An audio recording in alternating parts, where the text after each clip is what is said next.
नमस्कार, देवप्रकाशामध्ये आपलं स्वागत. तर आता आपण गणित 7वीचं गणित बघणार आहोत. याच्यामध्ये आपण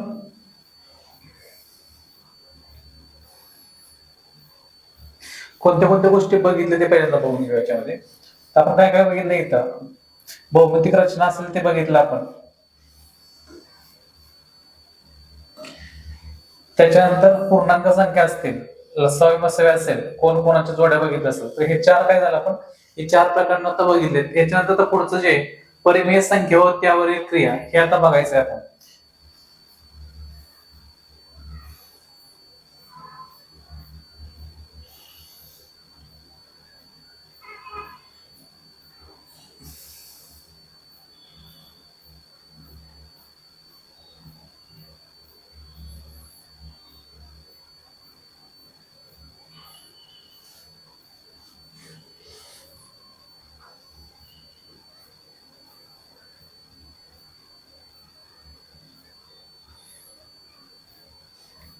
या सगळ्या गोष्टी आपण बघितलेल्या आहेत. त्रिकोण असेल तर बाह्यकोनाचा गुणधर्म असतील, त्यानंतर यांच्या कोणाचे माप किती असतात हे पण आपण बघितलं.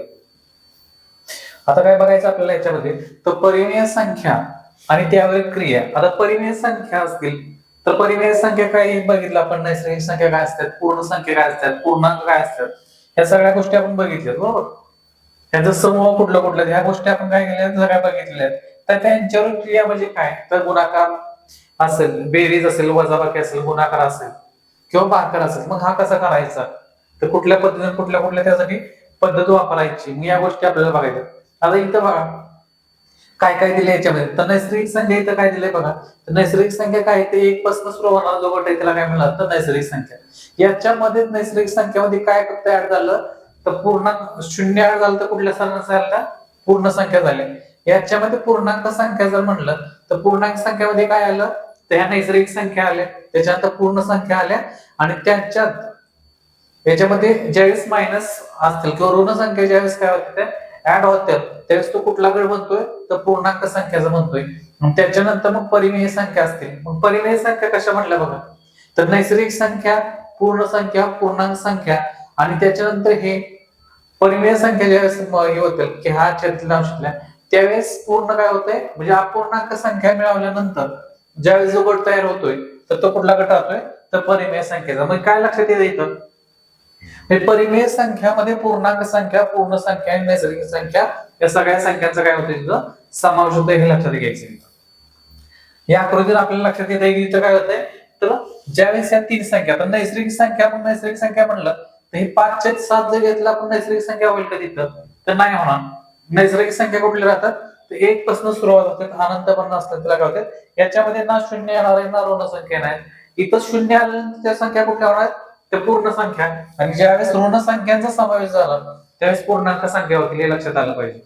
आता बघा इथं, आता क्रिया आपल्याला बघायच्यात की परिमेय संख्यांचं काय करायचं, त्याच्यावर क्रिया. आता पहिल्यांदा इथं काय दिली आपल्याला, बेरीज दिली इथं, मग बेरीज करायची. आता संख्या दिल्या आपल्याला इथं 5/7 अधिक 9/11. काय दिले इथं, 5/7 आणि 9/11. मग यांची जर बेरीज करायची आपल्याला, तर मग बेरीज करायची तर फक्त आपल्याला बेरीज अशी करता येईल का, इथं यांची बेरीज केली 9 5 14 11 7 18, तर नाही. तर लक्षात ठेवायचं, ज्यावेळेस आपल्याला अपूर्णांक दिलेला असतो, तर या प्रकारे इथं अपूर्णांक दिलाय, तर काय लक्षात आलं पाहिजे इथं,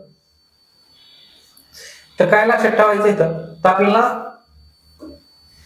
ज्यावेळेस बेरीज करताना त्यांचा काय समान असला पाहिजे, तर छेद समान असला पाहिजे.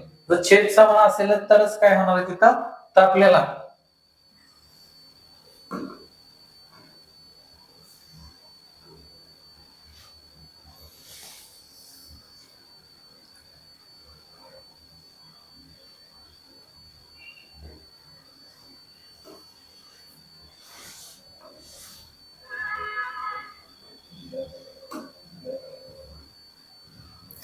छेद समान झाल्यानंतर आपल्याला त्यांची काय करता येईल, तर बेरीज करता येईल. त्याशिवाय आपल्याला इथं बेरीज करता येणार नाही, हे लक्षात ठेवायचं. मग आता इथं काय केलं बघा, ज्यावेळेस बेरीज करायचं काय करायचं, छेद समान करायचं म्हणजे काय करायचं, की अशी संख्या निवडायची की जी दोन्हीच्या काय असली पाहिजे, दोन्हीच्या पाड्यात असली पाहिजे. मग दोन्हीच्या पाड्यात ज्यावेळेस असेल, मग दोन्हीच्या पाड्यात तर कुठली संख्या मग तिथं येणार आहे बघा, तर कुठली कुठली संख्या दिलेली आपल्याला तिथं, तर कुठली संख्या दिलेली इथं 11 आणि 7. आता 11 आणि 7 दोन्ही पण काही संख्या आहेत त्या, तर मूळ संख्या आहेत. मग मूळ संख्या म्हणल्या कुठल्या पाड्यात असणार आहेत त्या एक तर एक किंवा काय असणार त्याच पाड्यात असणार. त्यामुळे काय केलं मग इथं 11 गुणिले 7 केलं आणि 7 गुणिले 11 केलं. मग ज्यावेळेस 11 गुणिले 7 केल्यानंतर मग मला काय लक्षात ठेवायचं, ज्यावेळेस आपण ह्या 7 ला गुणतोय 11 न, त्यावेळेस ह्या अंशाला सुद्धा काय करायचंय तर 11 नच गुणायचंय. मग किती आला इथं 11 पाची 55 आणि इथं 7 न गुणलं तर इथं पण 7 9 9 7 63. असं काय करायचं आपल्याला यांची बेरीज करायचं. मग यांची बेरीज केल्यानंतर काय करायचंय छेद जो आहे तो सामायिक छेद तसंच ठेवायचा आहे. मग आपल्याला काय मिळेल तिथं उत्तर मिळेल हे लक्षात ठेवायचं. आता इथं बघा इथं पण बेरीज दुसरं हे उदाहरण घेतलं तर, पण इथं काय केलंय इथं 2.1/7 केलंय आणि 3.8/14 अशा पद्धतीने आपल्याला काय दिले दोन उदाहरण दिलेत. मग 2 दिले त्यातलं तर मग काय करायला लागेल, मग इथं काय होईल तर यांची बेरीज करायची आपल्याला. इथं उदाहरण लिहून घेऊ आपण ते काय दिलंय उदाहरण 2.1/7 प्लस 3.8/14 अशा पद्धतीने आपल्याला दिलेले. मग अशा पद्धतीने दिलंय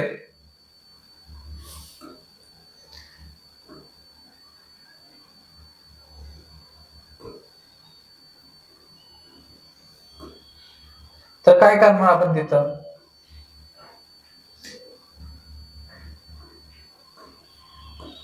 आता काय करायला लागलं इथं 2 आता काय झालं इथं इथं बघा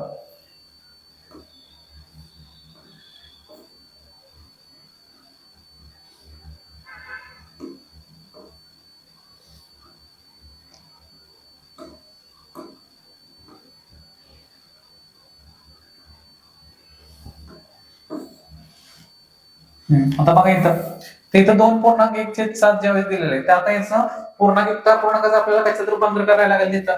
तर हा पूर्णांक म्हणजे कसं करतो 7 2 14 आणि प्लस 1 काय होणार आहे 15/7 आणि इथं कसं होईल 14 त्रिक 42 आणि 42 8 काय होणार इथं 50 आणि 50 काय होणार इथं 14. अशा पद्धतीने काय होईल इथं आपल्याला पूर्णांकात पहिल्यांदा रूपांतर करायला लागेल आणि त्याच्यानंतर काय करायला लागेल तर आपल्याला तर त्यांची बेरीज करा. आता इथं हा पूर्णांक आपल्याला मिळाला, तर बेरीज करायची तर काय लक्षात ठेवायचं त्यांचा काय झाला पाहिजे तर छेद समान केल्याशिवाय बेरीज आपल्याला करता येणार नाही. मग काय होईल छेद समान करायचं तर काय करायचं लक्षात ठेवायचं की अशी संख्या निवडायची की जी दोन्हीच्या पाड्यात आहे. मग इथं आता लक्षात येतंय की 7च्या पाड्यात 14 आहे, मग 14 1 14 मग इथं किती करणार आपण छेद तसा तस 14 करणार 7 2 14.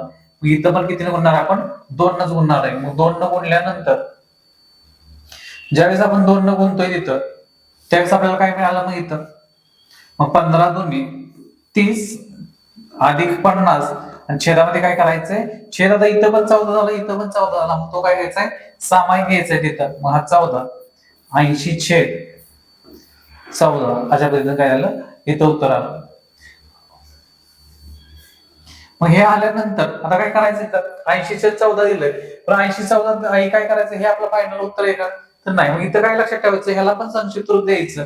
मग इथं काय होईल बाकीचं जाईल इथं इथं पण संक्षिप्त रूप द्यायचं म्हणजे काय करायचं तर अशा संख्येनं भाग लावायचा की दोन्ही संख्येला भाग केला पाहिजे. असं वेगवेगळा नाही लावायचा की इथं 7 न लावला आणि इथं 10 न लावला अशा पद्धतीने नाही करायचं. तर काय करायचं एकाच संख्येनं मग 2 2 4 मी 40 इथं आली आणि 2 7 14. आता इथं म्हणून भाग जातोय का तर नाही जात. मग हेच काय राहील आपलं तर उत्तर राहील तिथं हे लक्षात ठेवायचं. बघा आता पुढे इथं तर मग अशा पद्धतीने करायचं. हा काय झाला दोन ठिकाणी बेरीज केली आपण, तर बेरीज केल्यानंतर इथं काय आहे वजाबाकी पण ज्या पद्धतीने आपण बेरीज केली त्याच पद्धतीने करायचंय. ज्यावेळेस आपल्याला काय करायचंय वजाबाकी जरी करायची असली ते काय लक्षात ठेवायचं आपल्याला तिथं वजाबाकी जरी केली तर आपल्याला काय पाहिजे तर छेद कसा पाहिजे त्याचा समानच पाहिजे. इथं बघा संख्या बघा कुठे 1/7 वजा 3/4 अशा पद्धतीने आपल्याला दिलेले. आता जर आपल्याला इथं एक उदाहरण दुसरे घेऊ आपण. ज्यावेळेस असं असेल 2/7 वजा 1/7 किंवा इथं आपण संख्या मोठी घेऊ 3/7 असतात आणि 1/7 अशा पद्धतीने आपल्याला दिलेलं असेल. इथं काय दिसतंय आपल्याला छेद समान आहे. मग छेद समान आहे तर आपण बेरीज वजाबाकी काय करू शकतो. इथं वजाबाकी दोन्हीचं तर मग किती झालं असते तर त्या 3 मधून काय करायचं आपण 1 घालवायचा म्हणजे 2/7 हे झालं आपलं उत्तर. हे वजाबाकीच्या बाबतीत बेरीज जरी असलं तरी असंच झालं असतं. समजा 5/7 अधिक 3/7 अशा पद्धतीने असतं. काय केलं असतं, इथं छेद समान आहे तर छेद समान आहे तर समान करायची गरज आहे का? कुठला जरी असला तरी हा 7 नाही तर 11 घेतले आपण तर काय होणार आहे, 5 आणि 3 8, 8/11 अशा पद्धतीने काय राहील त्याचं उत्तर राहील. पण इथं आता छेद समान आहे का आपला? इथं ज्यावेळेस छेद समान नाही त्यावेळेस काय करायला लागणार, पहिल्यांदा छेद समान करायला लागेल. इथं 3/4 मग छेद समान करायचं तर किती करायला लागणार आहे, काय सांगितलं, ह्या दोन्हीच्या पाड्यात असेल असं करणार. मग आपण मग किती आले, 7×28 4 7 28. मग इथं किती गुणणार आपण, 4 न, आणि इथं किती गुणणार आहे तर 7 न. ज्या संख्येला आपण छेदानं गुणू त्याच संख्येनं काय करायचं आपल्याला, अंशानं गुणायचंय. मग 4 1 4 वजा 7 3 21 आणि छेदामध्ये किती 28 अशा पद्धतीने उत्तर काढणार आहे. आता पुढे इथं इथं काय सांगितलं, एक धन एक ऋण आहे. त्यावेळेस काय करतो आपण, मोठ्या संख्येतनं लहान संख्या वजा करायची. मोठ्या संख्येतनं लहान संख्या वजा केल्याने 21 वजा 4 किती आले तर 17. छेदामध्ये किती आलं 28 इथं. पण आता इथं अजून एक गोष्ट राहिली आपली की इथं याला धन चिन्ह याला ऋण चिन्ह आहे. मग ज्यावेळेस आपण काय करतो, वजाबाकी करतो, मोठ्या संख्येतनं लहान संख्या वजा केली इथं आणि मोठ्या संख्येचं चिन्ह द्यायचं आपल्याला. मग हे झालं आपलं इथं उत्तर झालं आपलं. मग हे लक्षात ठेवायचं. काय झालं, आपण बेरीज बघितली, वजाबाकी बघितली, आता गुणाकार गुणाकार बघू. आता ज्यावेळेस गुणाकार करायचा आहे, गुणाकारच्या बाबतीत पण काय लक्षात ठेवायचं बघा. काय दिलं इथं उदाहरण आपल्याला, 9/13 9/13 गुणिले 4/7 9/13 गुणिले 4/7.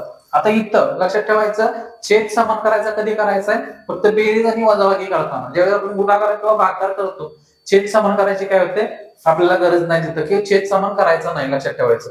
मग काय करायचं, पहिल्यांदा बघायचं इथं की अंशाने छेदाला कुठं भाग जातोय का. कशाला सांगितलं, अंशाने छेदाला. अंशाने कशाला, छेदाला भाग जातोय का, किंवा छेदाने अंशाला, असं संक्षिप्त रूप आपण देऊ शकतो. मग इथं बघा, आता फक्त काय करायचं लक्षात ठेवायचं, अंश आणि छेद यांचाच काय करायचंय, भाग लावायचा आहे.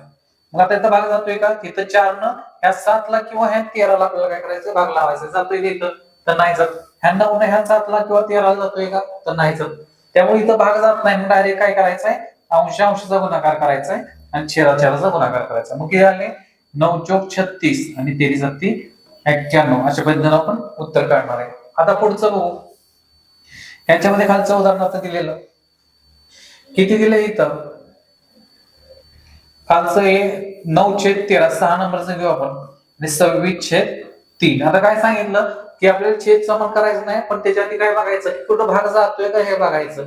मग भाग जातोय का तर बघा, इथं 3 1 3 आणि इथं 3 3 9. भाग इथं पण लावू शकतो आपण जात असलं तर. इथं जाईल का तर नाही जाणार, कारण इथं बेरीज यांची किती आहे 8 होते आणि म्हणजे 3 न भाग जाणार नाही.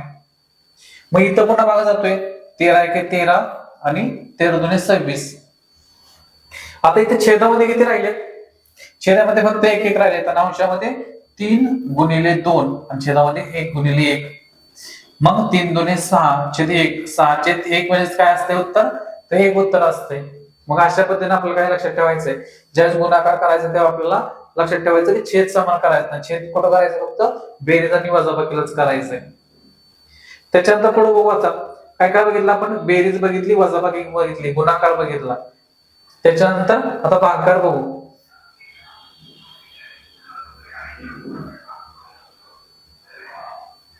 इथं गुणाकाराचे उदाहरण दिले. आता काय भागाकाराचे उदाहरण आहेत का बघू आपण. इथं काय दिलंय, बेरीज आता ज्याप्रमाणे सांगितलं त्याप्रमाणे काय करायचं इथं आपल्याला. तर पहिल्यांदा आता हे एक उदाहरण बघू की याच्यामध्ये काय वेगळं आहे असं. तर इथं बघा,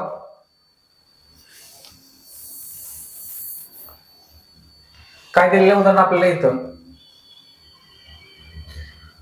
5/36 प्लस काय केलं इथं तर 6/42 अशा पद्धतीने दिलं. मग इथं पण काय छेद समान आहे का तर नाही. मग छेद समान करायला लागेल, बरोबर. मग इथं छेद समान करायचा आणि नंतर, आणि हे आपण काय बघितलं तर पूर्णांक अपूर्णांकाचं कसं करायचं ते बघितलं आपण. ही वजाबाकी पण बघितली, त्याच्यानंतर गुणाकार पण बघितला. तर गुणाकार व्यस्त हे गोष्ट बघू इथं. तर गुणाकार व्यस्त म्हणजे काय असतंय इथं बघा. आता गुणाकार व्यस्त म्हणजे काय असतंय, समजा 7 असेल तर काय करायचं, 1/7 हा काय झाला, याचा गुणाकार व्यस्त झाला. काय झाला इथं, गुणाकार व्यस्त झाला. इथं बघा उदाहरण काय इथं बघा अजून इथं. बघा इथं इथं काय करायचंय, ज्यावेळेस काय करायचं 5/4 इथं काय करायचं, अंशाची संख्या छेदस्थानी आणि छेदाची संख्या काय करायची, अंशस्थानी करायची. आणि त्याचं उत्तर काय असतंय, तर कायम त्यांचं ज्यावेळेस आपण काय करतो गुणाकार करतो, तर उत्तर किती येतं, 1 येतं प्रत्येक वेळेस. द्यायचं गुणाकार व्यस्त कसं सांगितलं आपल्याला, -3/8 याचं काय करायचंय, गुणाकार व्यस्त करायचं आपल्याला. मग कसं होणार आहे त्याचं, -8/3 संख्यांची फक्त काय होती आदला बदल, अंशाची संख्या छेदस्थानी, छेदाची संख्या अंशस्थानी जाणार आहे तिथं. अशा पद्धतीनं गुणाकार व्यस्त जेवढं काय सांगितलं असेल. इथं बघा 7चं काय सांगितलं, की 7 म्हणजे कसं देतो आपण, ज्यावेळेस 7 लिहिलेलं असेल तेव्हा छेदस्थानी कुठल्याही संख्येच्या 7 असेल किती जरी असेल, काय असतंय त्याच्या छेदस्थानी कायम काय असतोय, 1 असतोय. मग 1 काय करायचा, ज्यावेळेस गुणाकार व्यस्त सांगितलं तर अंशामध्ये तो 1 घ्यायचा आणि छेदामध्ये काय करायचंय, तर दिलेली संख्या आपण छेदस्थानी घेणार आहे, म्हणजे काय करणार आहे त्याचं गुणाकार व्यस्त करणार आहे. अशा पद्धतीने जर पूर्णांक पूर्णांक असेल आणि आपल्याला काय करायचं आहे, तर गुणाकार व्यस्त जर करायचा असेल तर पहिल्यांदा काय करायचं, अपूर्णांकात रूपांतर करायचं आहे आणि त्याच्यानंतर गुणाकार व्यस्त करायचा. तर भागाकार फक्त राहिलेला तो आपण घेऊ पहिल्यांदा. तर भागाकारामध्ये दिलंय काय बघा इथं आपल्याला, 2.1/5 2.1/5 भागिले याच्यामध्ये 5.36 काय दिलं इथं, 5.36 अशा पद्धतीने काय करायचंय, भागाकार करायचंय. भागाकार करायचं म्हणजे काय करायचं, ज्यावेळेस आपण गुणाकार आपल्याला येत असला तर भागाकार काय अवघड नाही तिथं. मग काय करायचं इथं, पहिल्यांदा आपण अपूर्णांकात रूपांतर केलं पाहिजे. मग 5 दुणे 10 आणि 11 11/5 भागिले 6×5 आणि 3 33 काय झालं इथं 6 आला. हे आल्यानंतर काय लक्षात ठेवायचं, इथं भागाकार करायचा आहे, तर मग काय करायचं, ज्या वेळेस भागाकार असेल तर पहिल्यांदा एक गोष्ट करायची की हा अपूर्णांक पहिला तसाच लिहायचा. भागाकाराच्या चिन्हाऐवजी काय करायचंय, तर गुणिले चिन्ह घ्यायचं आणि दुसरा अपूर्णांकाचं काय करायचंय, अंशाचा छेद करायचा आणि छेदाचा काय करायचंय, अंश करायचा. अशा पद्धतीने लिहायचंय. आणि हे गुणाकाराचं आपण शिकलो. फक्त इथं भागाकार काहीच नाही करायचं, तर काय करायचं, असं गुणाकार त्याचं काय करायचंय, रूपांतर करायचंय. मग आता भाग जात असेल तर भाग लावायचा, 11×1 = 11, 11×3 = 33, 3×1 = 3, 3×2 = 6. शिल्लक वर किती राहिले इथं 2 आणि इथं छेदामध्ये किती राहिले 5. अशा पद्धतीने उत्तर किती आलं इथं 2/5 झालं. या पद्धतीने काय करायचंय, भागाकार करायचंय. इथं ज्यावेळेस लक्षात ठेवायचं सगळ्यात जे असतील अंक तेच करायचं इथं. आता इथं दिलाय तर काय होणार इथं गुणिले, तर गुणिले इथं 7/26 काय होईल सांगा, मग इथं 26/7 होईल. अशा पद्धतीने करायचं. पुढे बघा इथं काय करायचंय, दरम्यानचं ज्यावेळेस आपल्याला शोधायचं दरम्यानच्या संख्या. आता इथं दरम्यान संख्या बघा 1/2 व 4/7 या परिमेय संख्यांच्या दरम्यानच्या परिमेय संख्या. मग पहिल्यांदा काय करायचं, त्याला इथं काय करायचं, पहिल्यांदा त्याचा छेद समान करून घ्यायचा. मग छेद समान करायचा इथं, तर छेद किती समान झाला, 7/14 आणि 8/14. काय केलंय तिथं 7/14 आणि 8/14 बरोबर. मग 7/14 काय केलं इथं, किती दरम्यानची संख्या मिळाली बघा इथं 7 काय झालं 14. इथं काय केलं, पुन्हा इथं 10 ने इथं गुणलं, 10/140 आणि 80 दोन्हीला पण गुणायचं. 70/140 80/140.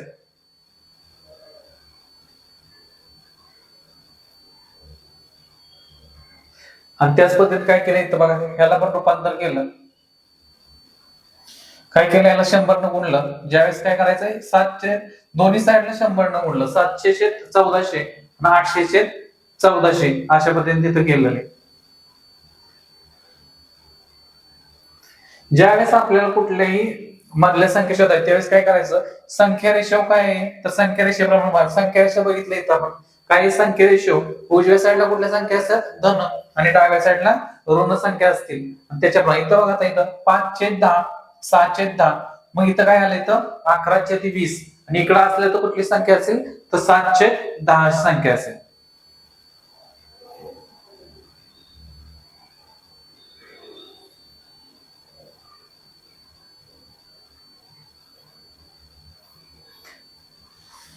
आणि आता दुसरी एक गोष्ट याच्यामध्ये काय करायचं आपल्याला, ज्यावेळेस आपल्याला दरम्यानचा अपूर्णांक शोधायचा आहे, काय करायचं तर दरम्यानचा अपूर्णांक शोधायचा आहे आपल्याला, तर काय करायचं, तर ते काय दिलं इथं 5/6 आणि 5/10 आणि 6/10चा अपूर्णांक काय करायचा आहे आपल्याला सांगितलंय की यांच्या दरम्यानचा अपूर्णांक शोधायचा आहे. मग काय करायचं, दरम्यानचा अपूर्णांक शोधायचा असेल तर फक्त काय वापरायचं तिथं, तर काय करायचंय हे सूत्र वापरायचं तिथं, अंशांची बेरीज. इकडे घेऊ, काय करायचं तिथं, अंशांची बेरीज.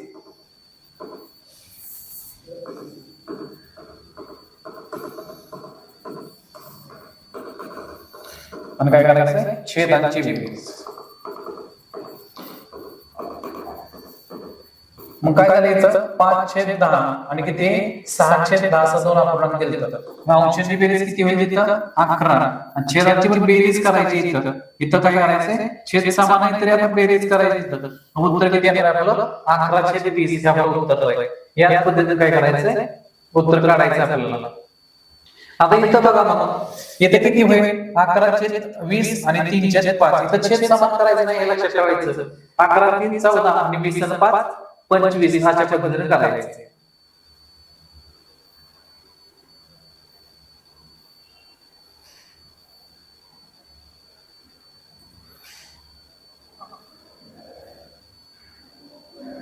इथे दशांश रूप दिलंय की दशांश रूप कसंही करायचं.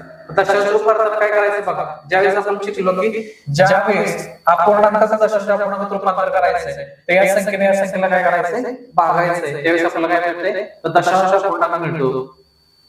इथं बघा दशांश अपूर्णांक म्हणजे काय करायचंय, इथं 4 भागिले काय करायचंय 13 करायचं. तिथं जर सोडवायचं म्हटलं हे 4 भागिले 13 आपल्याला करायचंय.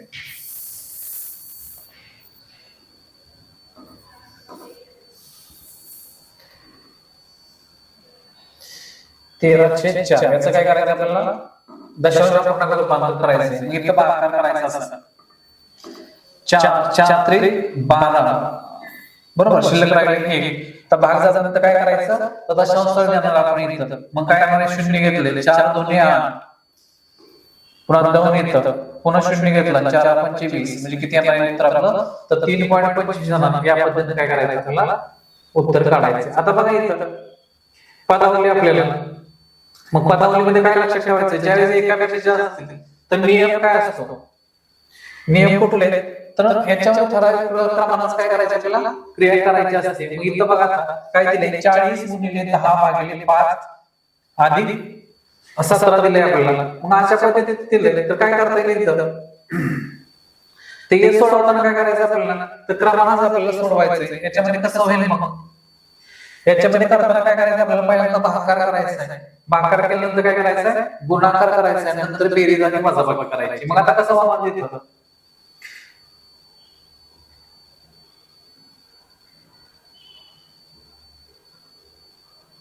बघा इथं. मग काय येतं 40 गुणिले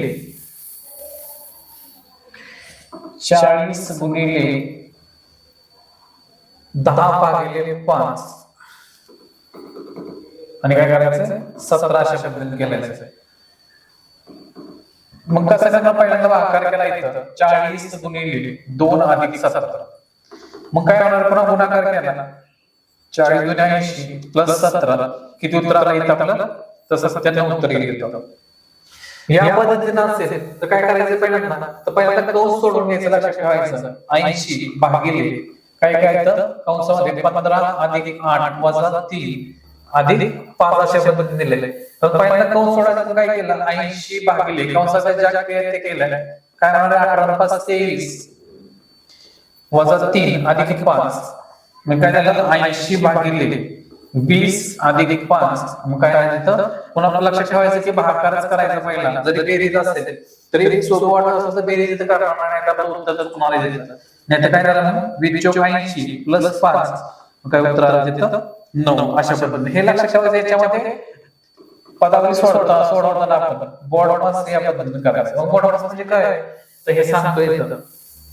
तर काय करायचं असेल, जर आपल्याला वाटत असेल की पदावलीचं उत्तर आपल्याला बरोबर झालं पाहिजे, तर मग लक्षात ठेवायचं पहिल्यांदा याच क्रमाने आपल्याला जायचं. याच्यामध्ये काय बी म्हणजे ब्रॅकेट म्हणजे कंस असेल, ओ म्हणजे काय असेल साचीची असेल म्हणजे गुणाकार असेल देतात. पण तो ऑफ दिलेला असेल तर, नाहीतर मग काय करायचंय, भागाकार त्याच्यानंतर गुणाकार बेरीज आणि वजाबाकी या क्रमांक काय करायचं आपल्याला, तर पदावली सोडवायची. तर आपल्याला काय होणार आहे, उत्तर बरोबर येणार आहे. हे लक्षात ठेवायचं की हा क्रम आपल्याला माहिती पाहिजे. तसं समीकरण काय करायचं, याच क्रमाने आपल्याला सोडवायचं. पुढचं बघू आता, घातांक. घातांक म्हणजे काय असतंय बघा इथं, पायाने घातांक हे दोन घटक आपल्याला माहिती पाहिजे. पाया काय असतो आणि घातांक काय असतो. इथं बघा दिलंय कसं, 2 आणि इथं 8 दिलंय. मग लक्षात ठेवायचं हा जो पाया दिलेला आपल्याला तो पाया असेल, वरचं जे रूप दिलंय 8चं तो काय असेल, घातांक असेल. घातांक असतो म्हणजे काय असतो, जसं आपण वर्ग करतो. मग वर्ग म्हणजे काय असतंय किंवा घन म्हणजे काय असतं, वर्ग आणि घन आपल्याला माहिती आहे.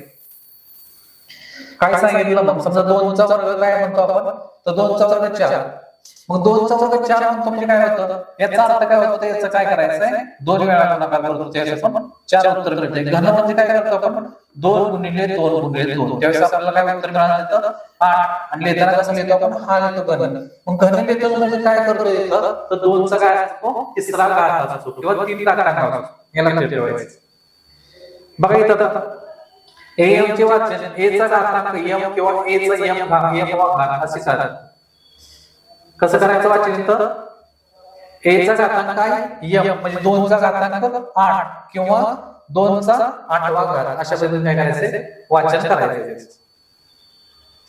बघा इथं हेच फक्त 3 चा काय चौथा, पाया किती 3, घातांक 4. गुणाकार काय करायचे, जेवढा वेळा दिलेला असेल तेवढा फक्त गुणाकार करायचा.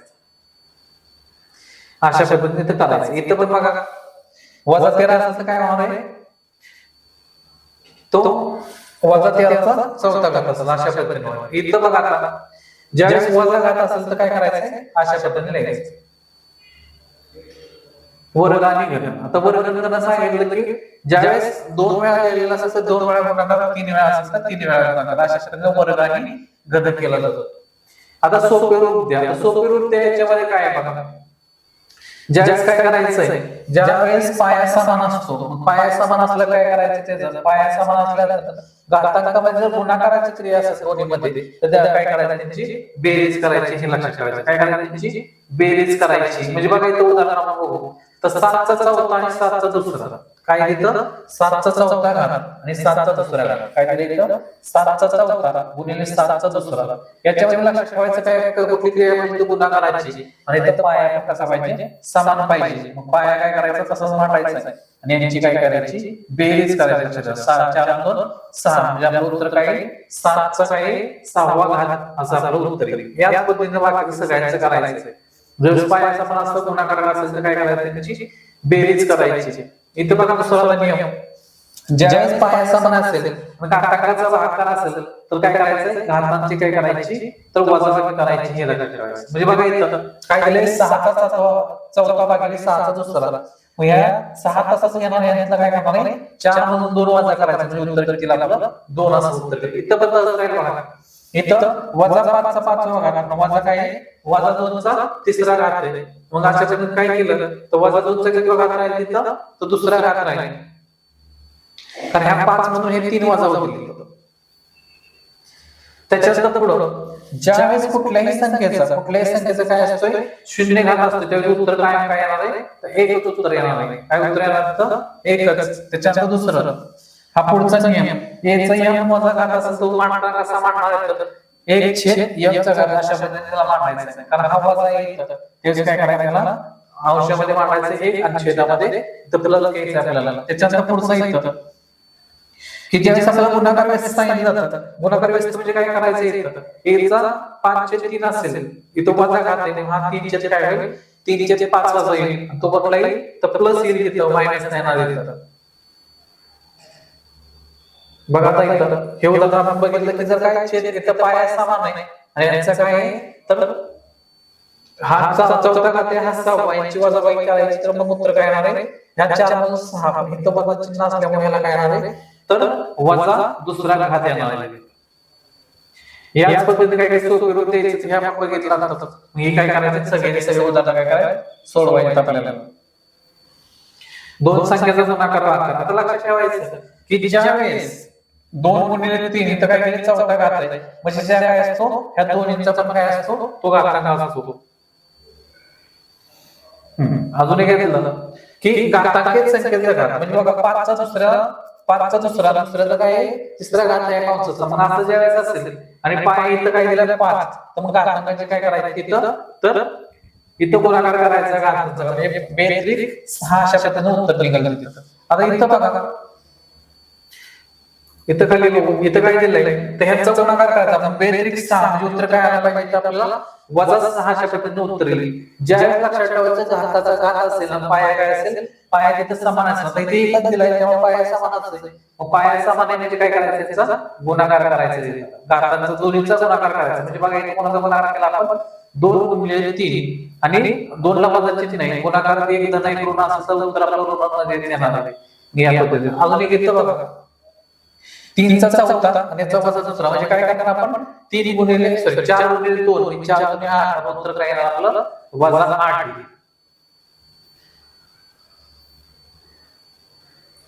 पूर्ण वर्ग संख्येचे वर्गमूळ काढा. पूर्ण वर्ग संख्येचे वर्गमूळ ज्यावेळेस काढायचं आपल्याला, तर बघा इथं काय दिलं 6चा वर्ग किती येतो 36 हे आपल्याला माहिती आहे.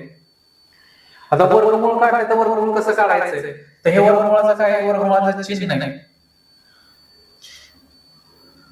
अवयव पद्धतीने काढायला सांगितलेलं. मग अवयव पद्धतीने काढायचं म्हणजे कसं, ज्यावेळेस आपण बघितलं की लसाय बसाय आपण बघितलं की अशाच पद्धतीने आपण केले तर अवयव पाडले होते, त्याचा काय काढला होता, तर लसाय आणि वसाय काढला होता. मग इथं पण तसंच करायचं. तर बघा इथं पहिल्यांदा काय करायचं, फोटो केली इथं पहिल्यांदा 144 तसं केलं ना, तर 2 गुणिले काय केले तिथं, तर 72. पुन्हा त्याची फोटो केली 2 गुणिले 2 गुणिले 36. असं जे परत फोटो आहे करायचं, कुठपर्यंत गुणाकार करणार जोपर्यंत ती वस्तूची फोटो होतं, म्हणजे पुन्हा त्या संख्येला घात नाही केला पाहिजे अशा पद्धतीने गुणाकार करायचा आहे. मग इथं आता 2 ला गुणाकार होत जाणार आहे किंवा होणार आहे त्याची, तर नाही होणार आहे. मग ज्यावेळेस अशा आपल्याला जोड्या मिळतील त्यावेळेस काय असणार आहे, तर अशा जोड्या बनवल्यानंतर तो सामायिक घ्यायचा आहे. मग यांचा गुणाकार केल्यानंतर काय मिळणार आहे त्याचा आपल्याला त्याचं वर्गमूळ मिळणार आहे. अशा पद्धतीने काढायचं आहे. इथं पण बघा या 3 जोड्या मिळाल्या, मग यातला एक कॉमन जे असेल सामायिकला घ्यायचा, त्यांचं काय करायचं आहे, गुणाकार करायचा आहे. मग आपल्याला त्याचं काय मिळेल, तर त्याचं वर्गमूळ मिळणार. मग याच पद्धतीनं इथं बघा भागाकार पद्धतीने केलं नाही. भागाकार पद्धतीने कसं करायचं इथं, तर पहिल्यांदा काय घेतली संख्या, इथं पहिली संख्या घेतली आणि नंतर काय केलं इथं, तर आता भाग लावला इथं, भाग किती लागला इथं 99 मग काय झालं इथं 17 हे पुन्हा काय घेतले 0 उतरून घेतले इथं. मग 0 उतरून घेतल्यानंतर काय केले बघा इथं, तर भाग लावला इथं, कितीचा लागला इथं, तर 9चा भाग लागला. मग 9चा भाग लागला तर किती झाले इथं 99. अशा पद्धतीने काय केलं इथं, ते याचं भागाकार पद्धतीने काय केले वर्गमूळ काढले.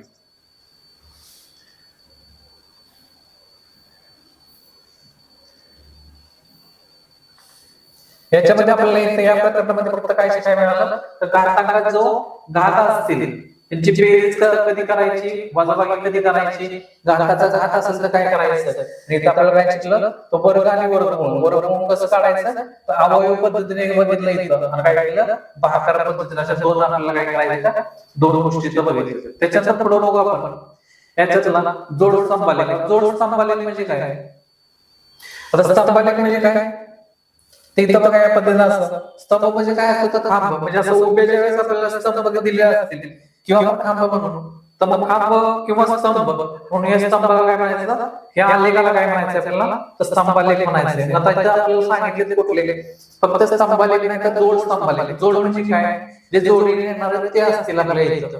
मग आता स्तंभालेख जे वेळेस आपल्याला दिलेलं असतील उदाहरण काय बघायचं, तर त्याचं व्यवस्थित काय करायचं वाचन करता आलं पाहिजे आपल्याला, की आपल्याला दिलंय काय. आता ह्याचा जर विचार केला तर काय दिलंय इथं बघा, अजय आणि विजय यांच्या काय करायचं दिलेलं, गावाला किती उत्पन्न झालंय गावाचं हे दिलेलं आहे आपल्याला. इतर दिलेलं काय, हा एक साक्ष हा वाय अक्ष, एक साक्षावर वर्ष दिलंय की कोणत्या वर्षी किती उत्पन्न, कोणत्या वर्षी उत्पन्न म्हणजे, आणि वाय अक्षावर आपल्याला काय दर्शवतंय, तर उत्पन्न किती क्विंटल झालंय हे दर्शवतंय तिथं. मग बघा आता इथं आपल्याला माहिती दिली असते, हा जो तो कोणाचा स्तंभ आहे, मग त्याचे कोणाचं वर्णन याच्यामध्ये अजयच आहे. आणि हा थोडासा हा दिलेला आहे तो कोणाचा आहे, तर विजयचा आहे स्तंभ. मग ह्या माहितीवर आपल्याला काय करायचं आहे, तर मग याची उत्तर द्यायचे.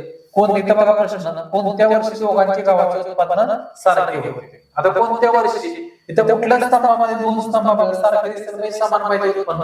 मग पुढे दिसते 2011. कारण इथं समान नाही, इथं ठिकाणी कमी जास्त आहे, इथं कमी जास्त आहे, इथं कमी जास्त आहे, म्हणजे उत्तर आपलं काय राहणार आहे 2011. इथं फक्त आपल्याला निरीक्षण व्यवस्थित करता आलं पाहिजे तर आपल्याला काय राहणार आहे, तर सगळ्या प्रश्नांचे आपल्याला बरोबर उत्तर देता येईल. इथं बघा 2014 साली कोणाचे गव्हाचे उत्पादन जास्त होते? आता पहिल्यांदा काय बघायला लागणार आपल्याला, 2014 ला जाणार आपण. 2014 येथे गेल्यानंतर स्तंभ कोणाचा इथं, इथं बघा इथं किती आहे तर 45 आणि इथं 40 कोणाचं आहे तर विजयचं आहे. म्हणजे उत्पादन कोणाचं 2014 ला जास्त झालंय तर अजयचं उत्पादन काय झालंय जास्त झालंय, याचं उत्तर राहील. याच्यात शेवटचा हा 2013 साली प्रत्येकाचे गव्हाचे उत्पादन किती होते? मग प्रत्येकाचे किती होते 2013. याचं वाचन करताना कसं करायचं बघा, हा इथं पॉईंट होणार इथं, इथनं इकडे आल्यानंतर काय करणार आहे आपल्याला अजयचं किती उत्पादन होतं तर 30 म्हणजे 40 क्विंटल उत्पादन होतं. इथे 40 ला येतोय आपण 40 क्विंटल आणि जर विजयचा विचार केला तर किती झाला इथं 30 क्विंटल म्हणजे 40 क्विंटल आणि 30 क्विंटल हे आपलं उत्तर राहील. अशा पद्धतीने काय करायचंय वाचन करता आलं पाहिजे. याच्यामध्ये फक्त आपल्याला इथे हे माहिती बरोबर वाचन करायची कुठला कोणाचा स्तंभ आहे हे आपल्याला दिलेला सूची येतं आणि त्याच्यानंतर ह्या बाकीच्या गोष्टी इथं वर्ष दिलेला असेल मग ह्या गोष्टी बघितल्या तर कितीला तो कोणता प्रश्न आहे तो व्यवस्थित वाचायचा आणि उत्तर काय करायचं बरोबर आपल्याला काढायचं. इथं पण बघा सगळीकडे ह्याच पद्धतीने प्रश्न राहतील. किमान तापमान कोणत्या दिवशी सर्वात जास्त आहे? किमान तापमान, किमान कमाल ह्या गोष्टी आपल्याला कळायला पाहिजे. इथं दिलेल्या सगळ्या गोष्टी त्याचं वाचन करायचं व्यवस्थित आणि काय करायचं हे स्तंभ आपल्याला सोडवायचं. हा बघा इथं आयतालेख आहे, रेखालेख आणि हे वृत्तालेख अशा पद्धतीने याचे अजून वेगवेगळे प्रकार असतात. इथे दोन स्तंभालेख काढायचा आहे. दोन स्तंभालेख काढायचा आहे म्हणजे काय करायचं या पद्धतीने आपल्याला काय करायचंय दोन स्तंभ आपल्याला काय करायचं काढायचं. तिथं इथं माहिती द्यायची. इथं बघा इथं काय दिलंय तर नूतन विद्यालय आणि भारत विद्यालय. मग ह्या दोनचं काय करायचं दोन स्तंभ आपण काढणार आहे. इथं सूची द्यायची त्याची आणि इथं काय करायचं त्यांची संख्या बरोबर. मग इथं संख्या दिल्यानंतर काय लक्षात ठेवायचं इथं आपल्याला जसं वर्ष दिलं होतं त्याप्रमाणे काय करायचं झाडांची संख्या आपल्याला इथं मांडायला. याच पद्धतीने सर्व प्रश्नांचं आपल्याला उत्तर काढता येतं. यातला आता पुढचं प्रकरण आपल्याला वैदिक राशी व त्यावरती. आता वैदिक राशी आपण बघून घेऊ.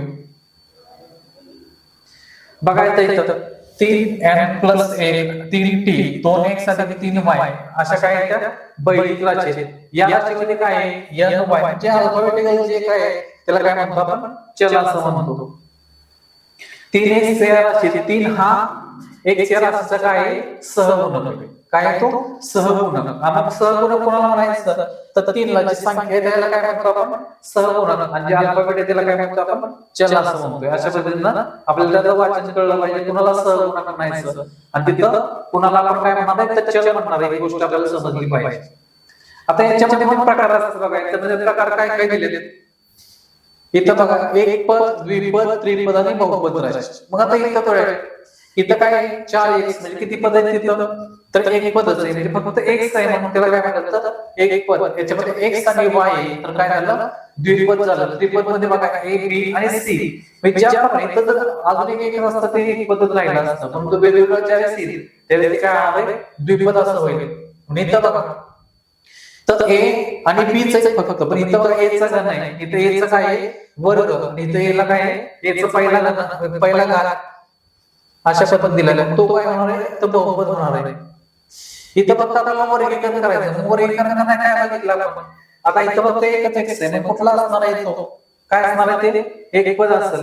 द्विपद कुठला येणार आहे तर 5y + 7z असेल. याच्यामध्ये काय येईल बघा 3x काय होणार आहे x चा वर्ग म्हणजे कसा झाला हा द्विपदामध्ये येईल आणि बाकी मग हा कसा येणार हा 1 2 म्हणजे हा कुठला येणार आहे तर बहुपदीमध्ये येईल तो. अशा पद्धतीने आपल्याला त्याचं वर्गीकरण करता आलं पाहिजे. आता बेरीज करायची. मग बेरीज करायची तर कशी करायची बघा. इथं बघा 2x अधिक 4y उत्तर काय दिलं प्रश्न काय आहे 2x अधिक 4y अधिक 3x अधिक 2y. मग गुणाकार करताना लक्षात काय ठेवायचं की ज्यावेळेस चल कसं पाहिजे जे चल असेल ते समान असेल तर आपण बेरीज किंवा वजाबाकी करू शकतो. असं नाही होणार इकडे x आहे आणि इथं y आहे यांची बेरीज होणार नाही तर मग इथं बघा 2x/4y 3x/2y यांची बेरीज झाली. इथं काय होणार 4y आणि इथं 5x अशा पद्धतीने बेरीज करायला. इथं पण बघा इथं वर्ग आहे म्हणून वर्ग घेतला. इथं 9x चा वर्ग y वर्ग वजा 7xy. मग ह्यांची फक्त काय आहे इथं समानच पाहिजे जर आपल्याला बेरीज किंवा वजाबाकी करायची. इथं वेगवेगळ्या असतात त्यांची बेरीज वजाबाकी होणार नाही. मग याच पद्धतीने काय करायचं आहे इथे हा सराव सोडवायचा आहे. याच्यामध्ये 9p प्लस किती होणार आहे हा 13p होईल. 16q प्लस 2q अशा पद्धतीने आपल्याला बेरीज करायला लागेल. वजाबाकी करताना मग तोच काय करायला लागेल त्याप्रमाणेच करायला लागेल आपल्याला. जिथं काय असेल समान असेल x ला x असेल y ला y असेल y वर्ग असेल तर y वर्गच असेल x वर्ग असेल तर x वर्गच असेल. अशा पद्धतीने जे चल आहेत त्यांची काय होईल बेरीज आणि वजाबाकी होईल. दुसरे जे चल असतील त्यांची बेरीज वजाबाकी होणार नाही हे लक्षात ठेवायचं. आता गुणाकार भागाकार बाबतीत लक्षात ठेवायचं बेरीज आणि वजाबाकीमध्ये वेगळे नियम राहतील आणि गुणाकार भागाकारामध्ये वेगळा नियम राहील. इथं बघा आता इथं आपण काय घेतलं बेरीज वजाबाकी करताना x आणि y चे काय होणार नाही बेरीज किंवा वजाबाकी होणार नाही. पण ज्यावेळेस गुणाकार असेल त्यावेळेस काय करायचं तिथं गुणाकार आपण करू शकतो. म्हणजे कसं बघायचं 3 गुणिले 12 12 36 आणि x गुणिले y केला म्हणजे काय झालं इथं 36xy झाला. काय झालं इथं 36xy अशाच पद्धतीने आपल्याला करायचं. ज्यावेळेस असला इथे ह्या संख्येला गुणायचं म्हणजे की त्याला बेरीज 6 a वर्गचा काय झाला a वर्ग गुणलं ज्यावेळेस काय होणार इथं a चा घन गुणाकार करतो त्यावेळेस काय करायचं लक्षात ठेवायचं. तर a वर्ग गुणिले a केला तर किती होणार a घन होईल. आणि इथं बघा इथं b चा वर्ग इथं अशा पद्धतीने लिहिणार आहे आपण. इथं कसं होईल मग 3 वजा 3 गुणिले वजा 4 म्हणजे काय झालं इथं 3 × 12 ज्यावेळेस धन असतील त्यावेळेस पण उत्तर धन येतं आणि दोन्ही ऋण असतील त्यांचा पण गुणाकार केला तर उत्तर कसं येते धनच येते. अशा पद्धतीने काय करायचं हा गुणाकार करायचा आहे यांचा. इथं द्विपदीला काय करायचं एकपदीने गुणायचंय. मग पहिल्यांदा ज्यावेळेस द्विपदीला कुठल्या पण एकपदीने गुणलं तर ह्या दोन्ही पदांना गुणायचं असतं. म्हणजे बघा इथं जर बघितलं आपण x कंसामध्ये x अधिक y गुणिले करायचं मग x चा वर्ग काय होणार अधिक xy. कारण ह्या x ने x ला गुणलं तर उत्तर काय येतं x वर्ग अधिक x अधिक y अशा पद्धतीने उत्तर येते. इथं पण तसंच करायचं आपल्याला हा प्रश्न संच त्याच्यावर सोडवायचं. एक चल समीकरणे असतील. आता एक चल समीकरणे काय असते बघा इथं काय करायचं आपल्याला तर त्या x ची किंमत काढायची. मग x ची किंमत काढायची इथं हे उदाहरण बघू आपण.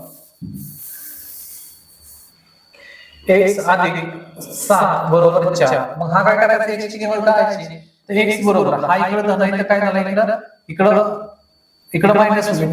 मग x बरोबर काय करणार तर वजा 3 अशा पद्धतीने काय करायला आपल्याला याचं उत्तर मिळेल. पुढचं बघितलं म्हणजे काय कळलं तर अधिक असेल तर वजा होणार आहे वजा असेल तर अधिक होईल गुणिले असेल तर भागिले होईल. इथं बघा 4p बरोबर 12. मग p ची किंमत काढायची हा इथं गुणिले कुठलं चिन्ह नाही म्हणजे इकडे भागिले होईल. भागिले 4 p बरोबर काय होणार आहे 3 4 3 12 अशा पद्धतीने उत्तर येईल. इथं पण तसंच करायचं सगळे. इथं अजून घेऊ वजाबाकीचं बेरीज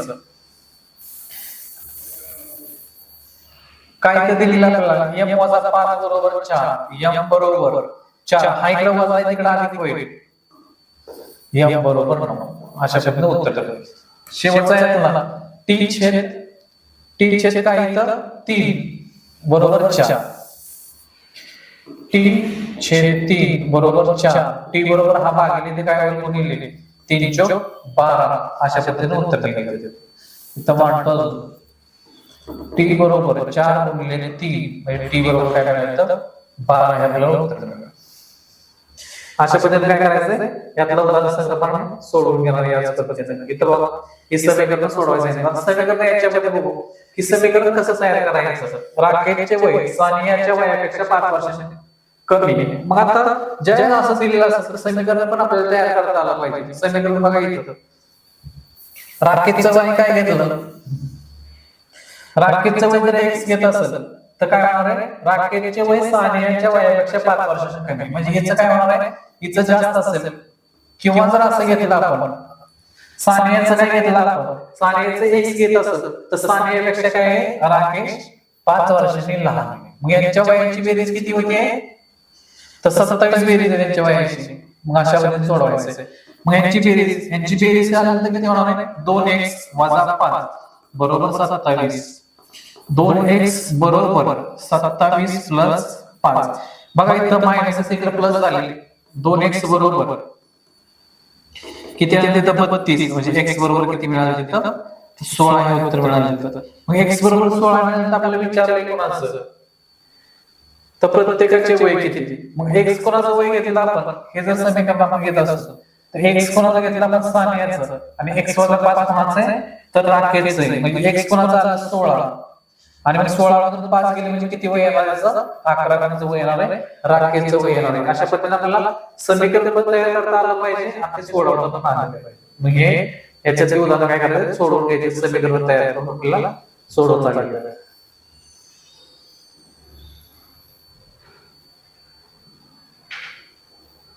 इथं हे आपण शिकलो की याच्यामध्ये भागाकार आहे, वजाबाकी आहे. तर मग कशा पद्धतीने करायचं? तर बेरीज वजाबाकी करताना काय करायचं? छेद समान करायचं आहे.